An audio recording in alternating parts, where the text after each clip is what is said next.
Bacaan hari ini ingin menunjukkan apa tujuan Yesus diutus. Salah satunya yang termuat dalam nubuat Nabi Yeskiel tadi, bahwa Tuhan akan menyatukan seluruh bangsa. Dalam kaitannya nubuat Yeskiel tadi tentang nubuat tentang bangsa Israel akan menjadi satu semuanya.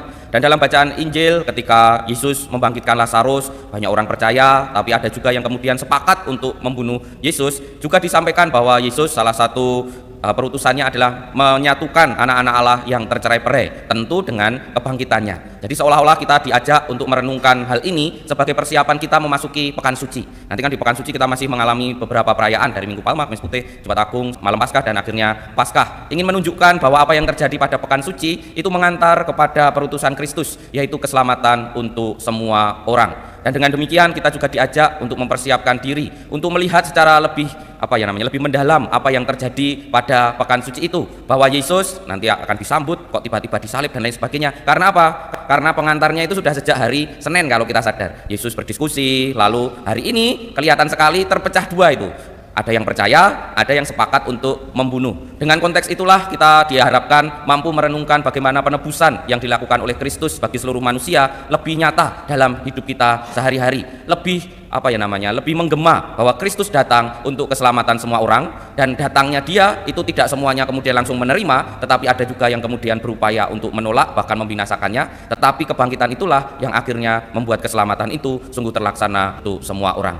Maka para Romo, Bruder, Suster, Bapak, Ibu, dan saudara-saudari yang terkasih dalam Tuhan, mari kita memasuki Pekan Suci dengan kesadaran bahwa Kristus diutus untuk memberi keselamatan pada semua orang. Bahwa apa yang terjadi dalam perayaan Pekan Suci itulah saat-saat untuk mewujudkan perutusan tersebut. Mari kita hening sejenak, mohon kekuatan dari Tuhan, berkat dari Tuhan, agar kita memasuki Pekan Suci lebih baik lagi, dan apa yang terjadi dalam permenungan Pekan Suci membuat kita lebih menjadi pengikut Kristus yang sejati. Marilah kita sambut perayaan Ekaristi dengan menyanyikan lagu Ya Tuhan Pandang Hambamu dari Puji Syukur nomor 329. Ya Tuhan pandang hambamu yang sujud menyembah, penuh syukur kepadamu dan hati berserah, sembah dan bakti umatmu, pujian kemuliaanmu seujungnya dari malam, dan ampun-Mu limpahkanlah, berpalinglah kepada hambamu, berpalinglah kepada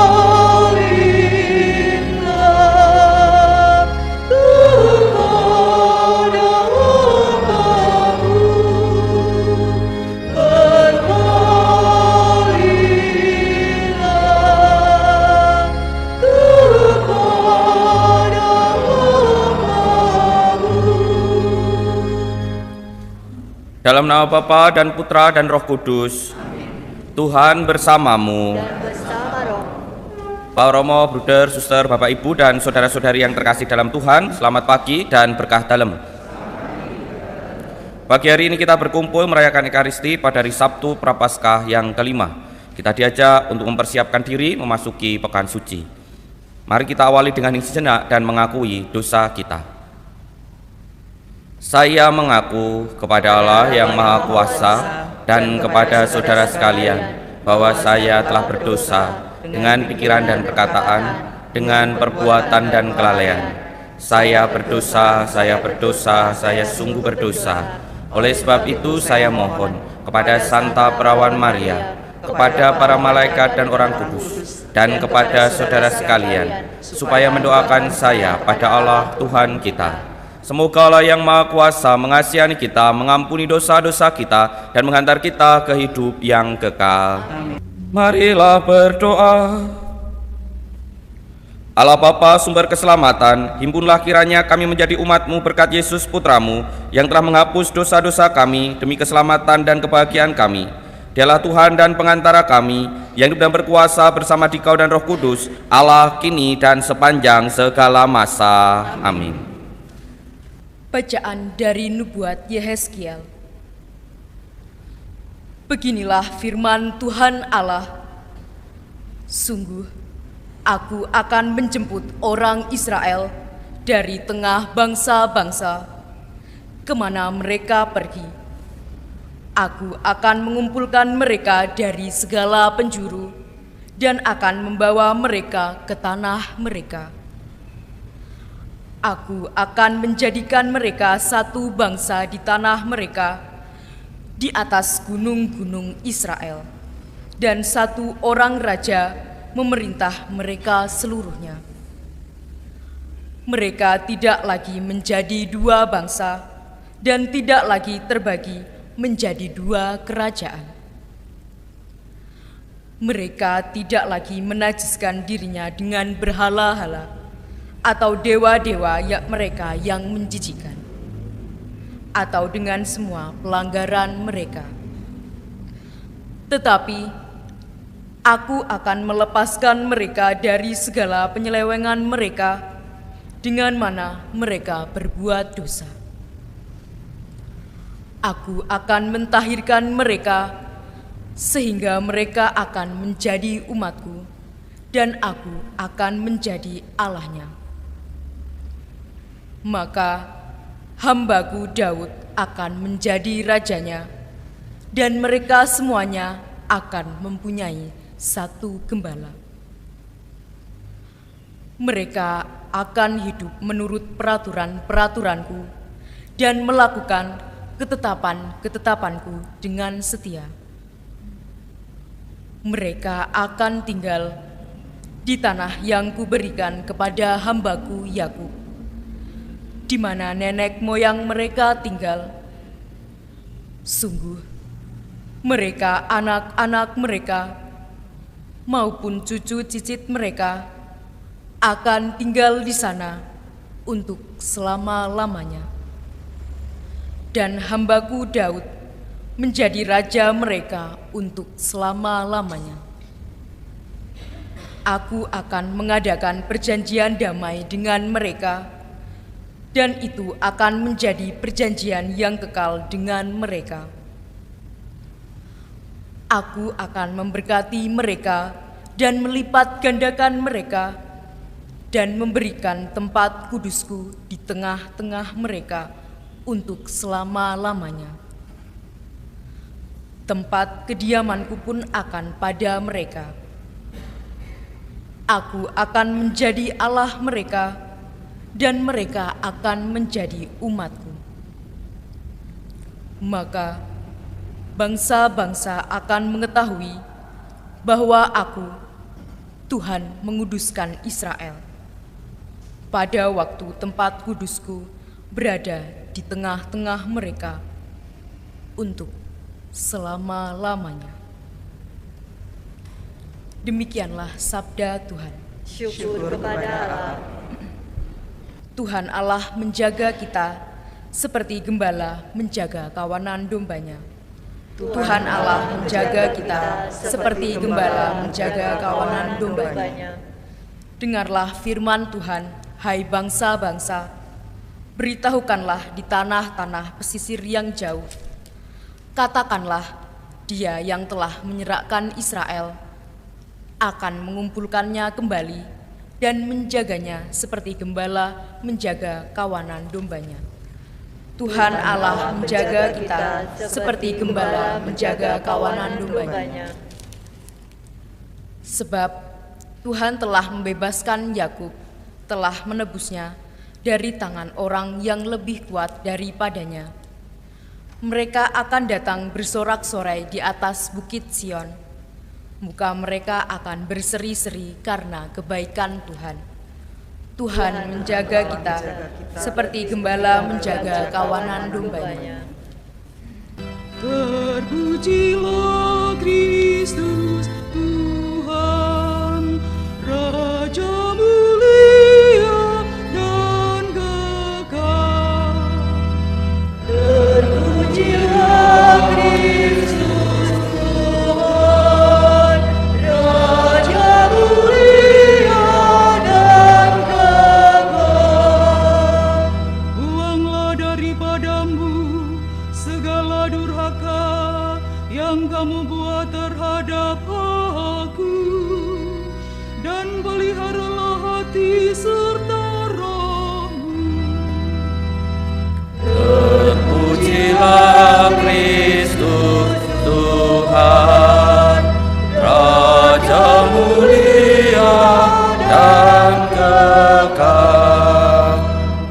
Tuhan bersamamu. dan bersama rohmu. Inilah Injil suci menurut Yohanes. Dimuliakanlah Tuhan.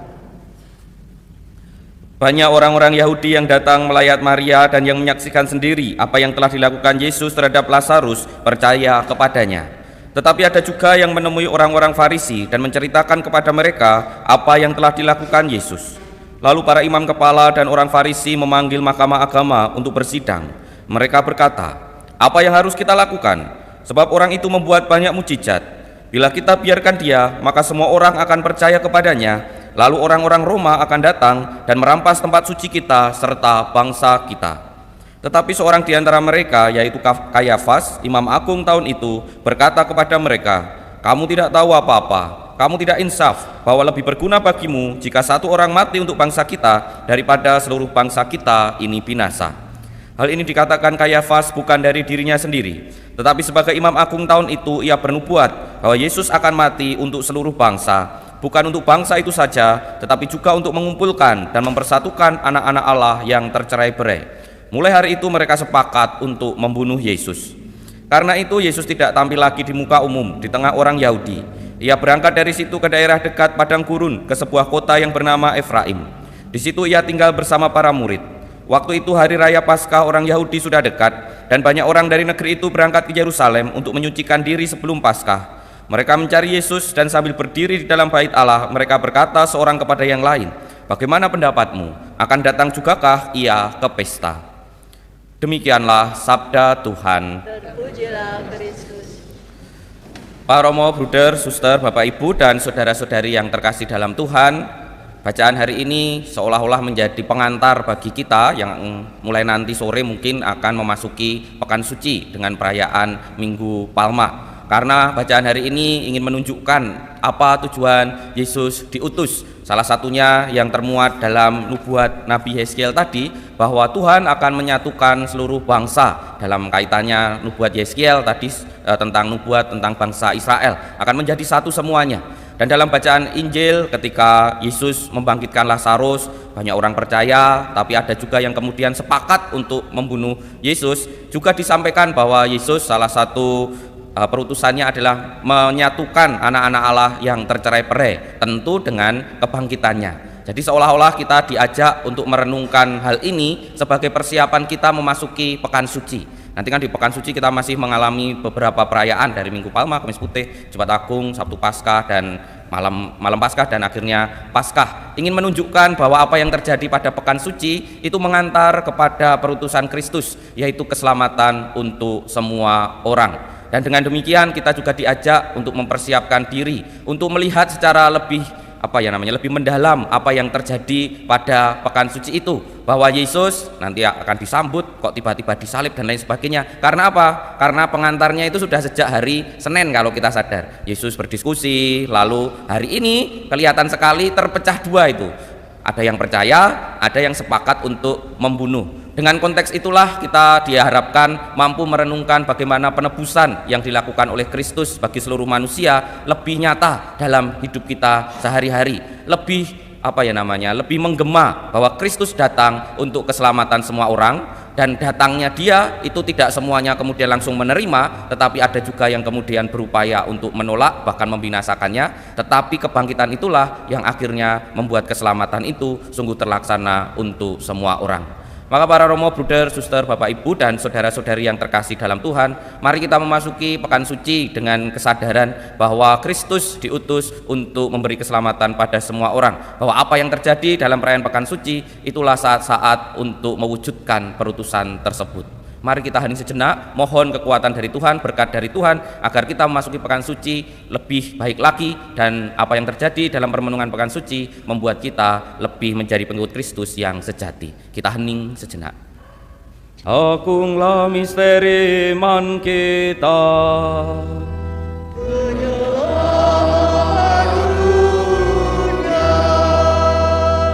Selamatkanlah kami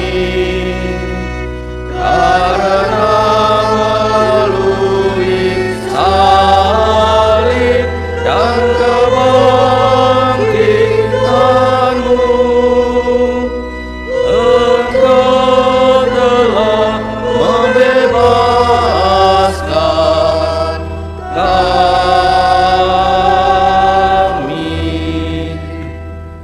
Kristus telah diserahkan untuk mengimpun putra dan putri Allah yang tercerai-berai. Salam Maria, penuh rahmat, Tuhan sertamu. Terpujilah engkau di antara wanita, dan terpujilah buah tubuhmu Yesus. Santa Maria, Bunda Allah, doakanlah kami yang berdosa ini, sekarang dan waktu kami mati. Amin. Marilah berdoa. Allah Bapa kami maha luhur, maha mulia, kami telah menyambut tubuh dan darah putramu terkasih, agar dapat mendengar janji kebangkitan badan dan kehidupan, supaya dapat menyerupai dia menjadi putra dan putrimu terkasih, demi Kristus Tuhan dan pengantara kami. Terima kasih atas kebersamaan kita pada perayaan Ekaristi pagi hari ini. Selamat memasuki Pekan Suci, semoga kita semakin dikuatkan menjadi pengikut Kristus yang sejati. Sekarang marilah kita mohon berkat Tuhan.